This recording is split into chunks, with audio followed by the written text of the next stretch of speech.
All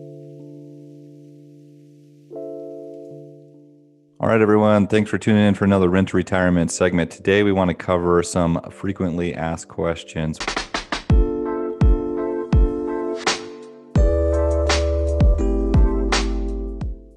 We know that all investors that are looking to potentially do business with us have many questions we'd love to answer. This will be a great way to cover just the top 20 or 30 most commonly asked questions. So I'm here with my co-host, Sam Hack, who's going to give me just a quick run through on our FAQs. Yeah, Zach, thanks for having me on. I'm basically just going to pretend to be one of our investors so people can put themselves in my shoes and figure out what this whole turnkey thing is all about. So let me go ahead and start with my first question.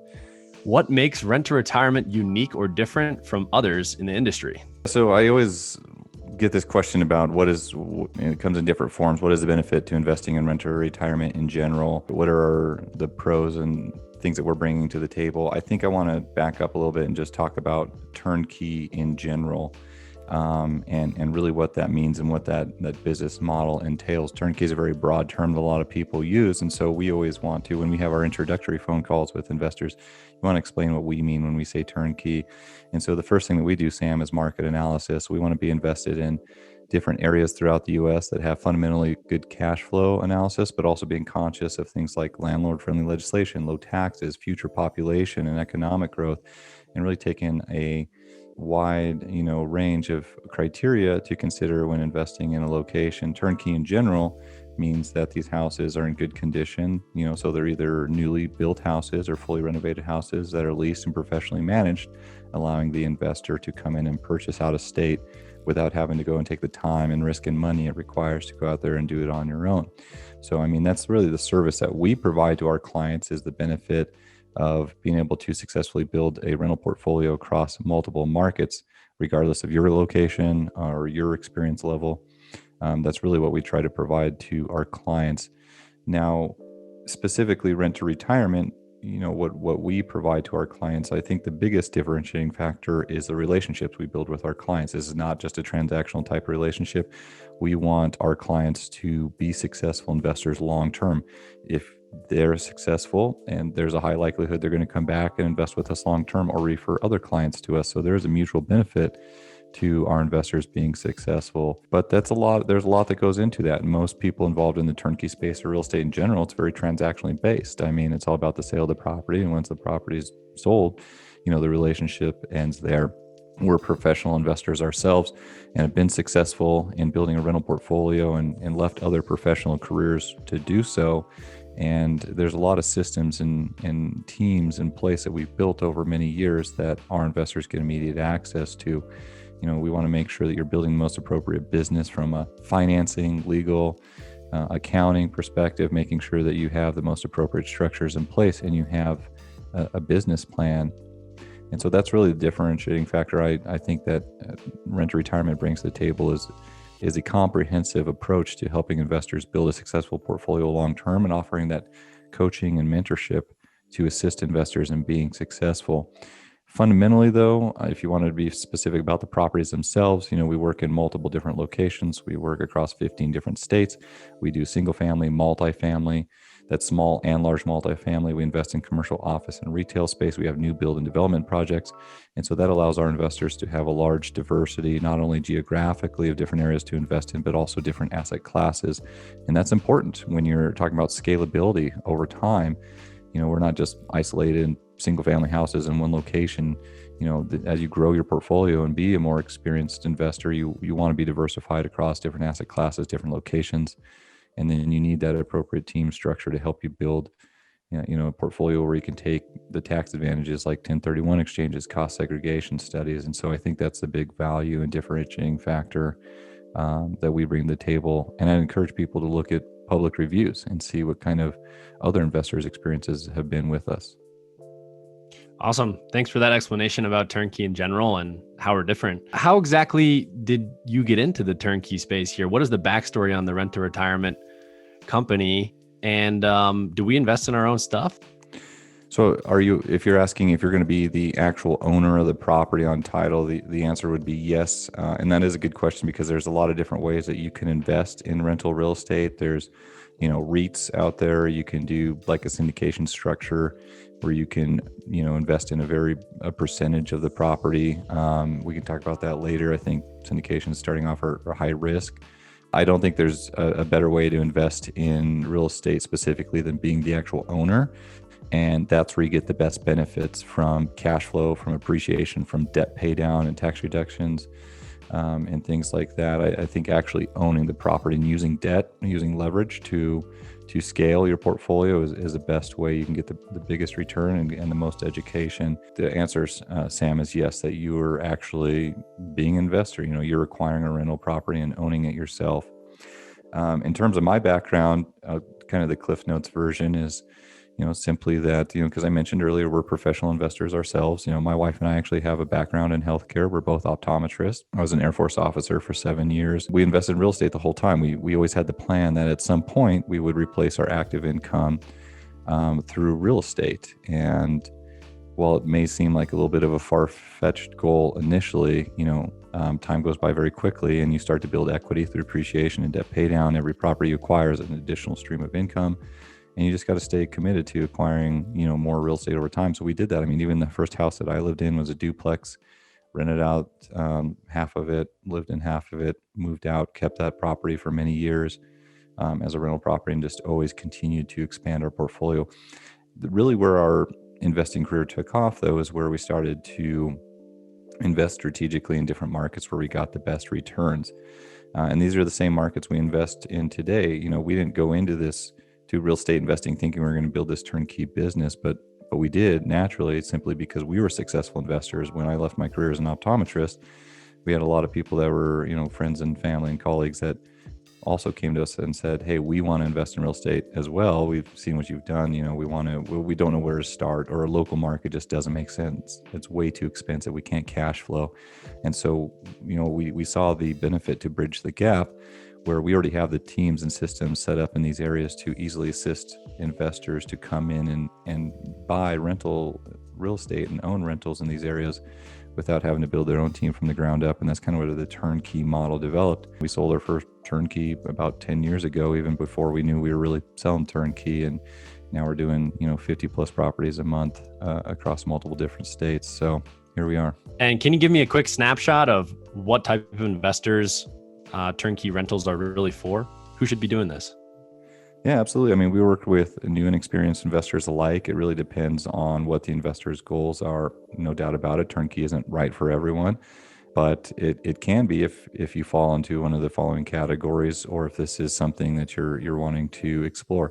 I mean, turnkey is a great option where an investor can come in and invest out of state without having any local knowledge about that state. I mean, you definitely want to educate yourself over time. There's no better way to educate yourself besides actually investing in an area. Turnkey is a great option for someone that is a very busy professional that doesn't have an interest in managing their own portfolio or being an active investor. If you just want the passive benefits of real estate ownership, turnkey is a great way that you can just purchase property across multiple different markets. Someone that is a newer investor, turnkey is a great route that someone can come in and build an established presence in a local market where there's a systematic approach, and you get immediate access to a network. If you want to take a more active role over time, you absolutely can. We've had a lot of investors that have come in and purchased turnkey properties with us and then taken a more active role because they're more familiar with the market. They've leveraged our network with contractors and management and things like that to build a larger portfolio themselves, if that's what they want to do. So I think that investor is, it's a great option for someone to get started, someone that just wants to easily diversify. Even if you have your own projects going on, it's all about scalability over time. So if you wanted to easily diversify across multiple different markets, turnkey is a great option. I think a lot of people lose track ultimately of the long-term goals. Sometimes they think, well, I have to do this strategy or this strategy. It's not one strategy. As you become a more experienced investor, you'll find that likely you're going to be employing multiple strategies to really get to the passive income goals that you want to. Turnkey can be one of them. Again, if any of those previously mentioned categories make sense. Financing options. How am I going to get money to buy these? Because I don't have money to buy all of them in cash. Can I use my own lender, or do you have some available for me? Yeah, our goal is to put you in touch with a lender that's going to allow you to accomplish your goals the easiest. And so there's all sorts of different financing options out there. Most people want to maximize their conventional financing options if they can initially, because that's the cheapest money. Your 30-year fixed Fannie Mae or Freddie Mac loan, with your lowest interest rate. I mean, you want to try to use those loans first if you can. You'll max out at 10. A husband and wife team are doing them, and you're financing separately, but having joint ownership, and you do 10 each. You could, in theory, have 20. That would be the recommendation to start with, but we have all sorts of other lender networks. If you can't go conventional, or at the point where you max out conventional, this would be private money, portfolio type of loans, non-recourse loans. I mean, there's all sorts of different lenders that we're networked with over time, and it just depends on what makes the most sense for you. I think it is important to have a lender that is licensed to lend in all the states we operate in, or that you're looking to invest in. Have a lender that offers the most competitive rates and fees, and that's familiar with the investment property financing. And so that's why we have the lender network that we've built over time, and we do pass out recommendations to investors depending on your situation and what makes the most sense. Okay. And what if I want to buy multiple properties at once, or I want to buy multifamily? Do I have to just stick with single family, or can I do all kinds of types of real estate? So we operate in single family and multifamily both. I get this question quite often, like what is the better strategy? And again, we usually like to take a strategic approach with each individual based on their situation, their goals, their criteria, their timeline, their resources, to develop a specific plan for each individual. What market or asset class may work for one investor may not be the best for the next. In general, though, I usually recommend, if you're a newer investor and under 10 doors, that you start with single family houses. This is a very predictable way to build equity quickly. And so single family houses, they generally have better quality tenants, longer term tenants, that absolutely have better appreciation than multifamily, better financing, so they're more obtainable, because you get to put less money down, 20% versus 25 or 30% on multifamily. And it also allows an investor to exit them quicker, to liquidate them. Most people might have the idea that they want to keep these properties long term, for 30 plus years, and buy and hold them forever, right? But that's really not the reality. You need to keep your money dynamic. What makes real estate powerful is a simple fact that properties grow in equity over time, just through appreciation and debt pay down. And so maybe you want to cash out, refi, or 1031 and sell those properties. If you're selling a single family house, they're much more liquid. You can sell to an investor, or residential buyer is going to pay the most for the property. And they're more obtainable for more people, and they build equity quicker. So usually we recommend single family first to build equity, to scale up, and then maybe 1031 after a certain number of years into more multifamily. We absolutely agree that multifamily and single family both have their benefits and their place. Generally speaking, for a newer investor, I would recommend single family with the idea of scaling and diversifying into multifamily over time. But again, we'll take it on an individual basis. Okay. And something I've heard about in turnkey is that sometimes these houses are being sold not finished, or not with tenants in place. Are properties that rent to retirement cells all renovated, and do they have tenants already placed in them? So our goal is to develop, or to offer property to an investor that by the time of closing is completed with a tenant in place. If you're looking at the website right now, I mean, and again, inventory is consistently changing. It's quite dynamic. And so it really just depends on the property you're looking at. Our goal is to provide an investor with an investment property that's finished with a tenant in place by the time you close.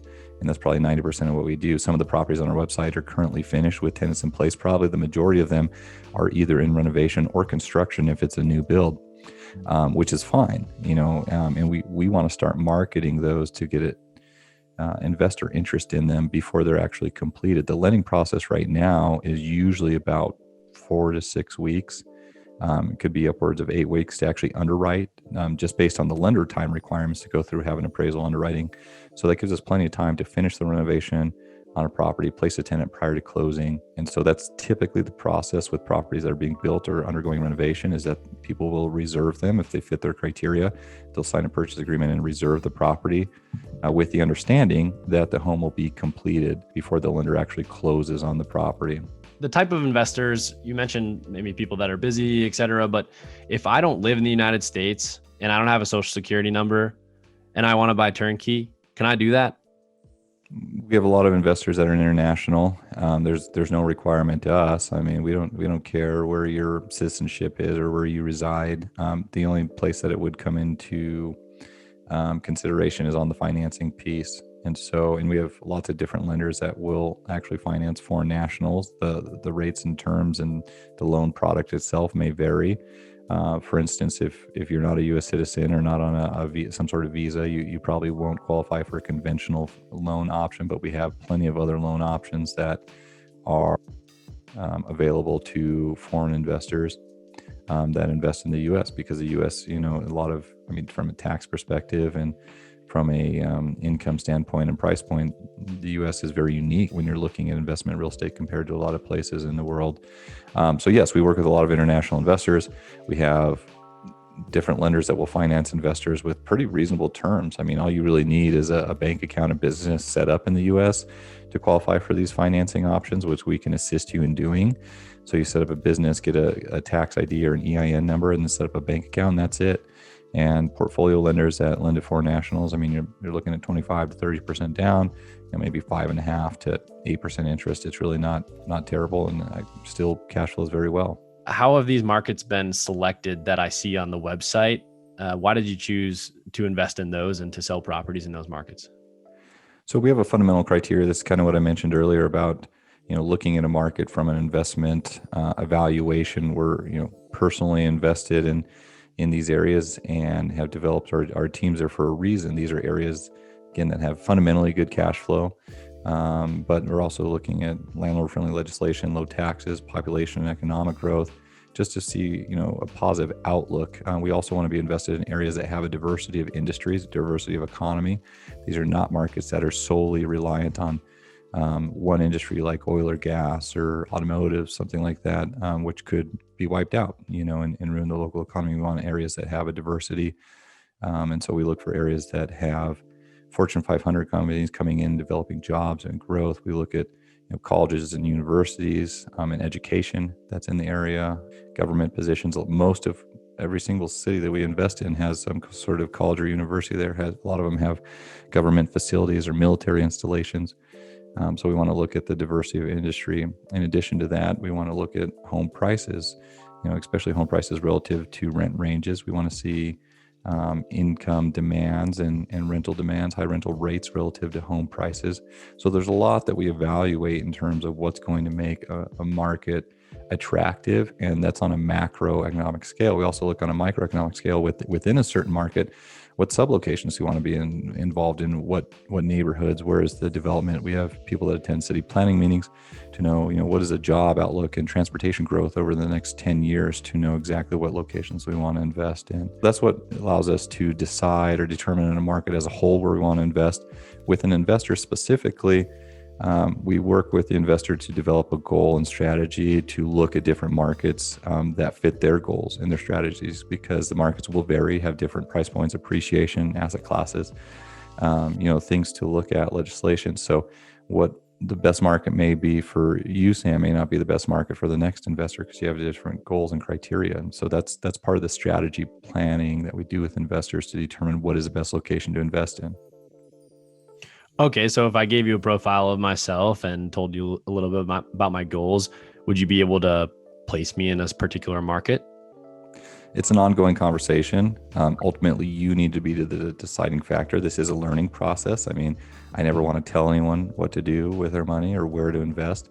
I can help guide you into the markets that I think, based on what I know about your goals and criteria, would be the best market, at least to start with. But keep in mind too, as you grow, I mean, you're likely going to be diversified across multiple different markets. We obviously have faith in all the markets we invest in for a reason, and they fundamentally reached our criteria or checked the boxes. But we want to take ample time to make sure that we fully understand your goals and criteria and are doing our best to recommend both the properties and the markets that are compatible with your goals. Okay. And all right, so let's say I'm sold on investing.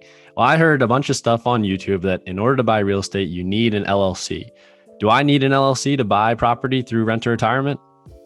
You absolutely don't need one. And I don't want to pass out legal advice, but I can speak to my personal opinion and what we personally do and what we typically see most investors do. This is a common question that comes up all the time, and people have different opinions about it. The important thing there, the first thing to know is that if you're using conventional financing, you cannot close in an LLC. You have to close in your own name.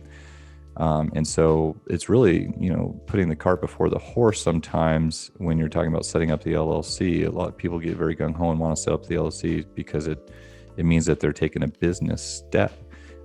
Really, the first appropriate step is to buy a property and then properly protect it if that's what makes sense with your goals. We do have real estate specific attorneys and CPAs within our network that we put you in touch with to give you actual legal and tax advice based on your situation.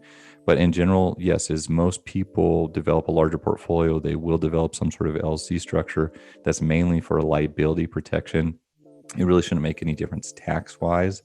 The liability portion, you do want to have your investments separated out legally from your other retirement accounts, your personal businesses and income, and your personal primary residence, and vice versa. You want to have that corporate veil to protect the property appropriately, but it's not something you really need to do on the front end. And that's part of the process working with us is, coming in and building a portfolio and then having those conversations about the different options to adequately protect your portfolio. Because at some point in time, I would say that it is necessary, but it's usually a step that you develop after the fact. You can always transfer the title after you close to the LLC structure, depending on how you set it up, because there are multiple ways to set up an LLC. Okay. So let's say I'm ready to do this. I go through the whole process. I buy the property, I close on it. How does Rent to Retirement actually make money? I understand what services you offer, but I'm not sure how the company makes money. And also, do you invest in these properties personally? And if they're so good, why don't you keep them for yourself? I get this question all the time, and it comes in different forms, but it's totally valid. We're promoting our business and how good Turnkey is, and it's like, well, if they're positively, cash flowing properties, why not keep them? And it just takes a better understanding of our business model. The first answer to that question is we absolutely do, right? We're professional investors. I left a career in healthcare, as I mentioned previously, because we were successful investors, and we did that by investing, and now we buy lots of real estate every single year to fit our business plan and our tax strategy. But that doesn't mean we need to keep every single property that we come across in every area. When we enter a market, we have a very specific business plan on how many single family, multifamily, commercial, how many new builder development potentially we want to do in each market. That doesn't mean we just randomly keep every single property that we come across. But if there is a property that might be a good investment and fits our criteria, instead of doing nothing with that property, then we can still monetize that situation and offer that property to an investor where it does make sense to buy and hold that property, and it does fit into their overall portfolio. And so it's just a business decision. We've built the teams and systems to find, acquire, rehab, and manage these properties in these locations. If we're done buying, or if we've maximized our single family portfolio in that area, do we just do nothing with that system? This is a business that we've developed where we can still help investors build their own portfolios if it fits their criteria. There's no additional cost to an investor working with us. Our margins are built into the purchase price already. For the partnerships we have, or by acquiring a property where we rehab it, our margins are actually built into the purchase price because we're acquiring the house below what it's worth, right? That's really the flip model essentially, and how we're able to provide turnkey properties, either doing a brand new build construction or offering a property that's been fully renovated. And often we're able to acquire these below what they're worth because they're dilapidated houses. They need to be, renovated to bring them up to what they should be worth. And that's what the end investor is acquiring, is a property that, should be in a condition where they're not having to go in and do any rehab or have any large expenses right out of the gates. Is going to be a positively performing portfolio. And that's what makes it a turnkey property. I guess that the take-home point is that as long as it cash flows and makes sense for an investor in a long-term buy and hold strategy, then it can be a win-win for everyone. How about this whole COVID-19 thing? I'm a little concerned that lockdowns are affecting tenants and whether or not these houses can be filled. Should I buy now? Should I buy later? What's going to happen to real estate after COVID ends? We just kind of got to adapt and roll with it. And what we found, though, over this past year throughout the COVID experience is that really rental real estate, at least in the type of properties that we invest in, has been extremely stable. We specifically and purposefully invest in your necessity-based housing solutions. These are your, really kind of middle B class type of areas where you typically have an $800 to $1,200 rent, where people will always be able to afford these rents, whether they're employed or not, and there'll always be rental demand because people obviously need housing is a necessity.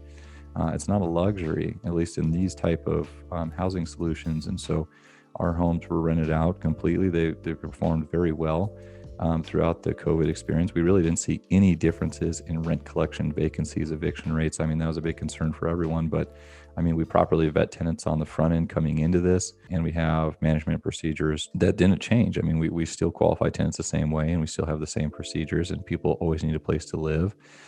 Yes, in April and May, maybe we waive some late fees for tenants that needed it, but they caught up quickly, and that's just us being empathetic of the situation. But as a general whole, our portfolio has performed very well. These are not your luxury type housing where it's $3,000 to $4,000 monthly rent. Someone might lose, if they lose their job, they're not going to be able to afford that rent, and it's a different type of investment. So I think these B class type of houses in the Midwest are about the most stable asset class that you can invest in. And we've absolutely seen that. Our portfolio has been extremely stable. Where other areas of real estate that we also invest in, like commercial, office, and retail, that's been an extremely volatile space right now because it's directly linked to the economy and things like that. But from a residential standpoint, especially on the single family side, things have been extremely stable.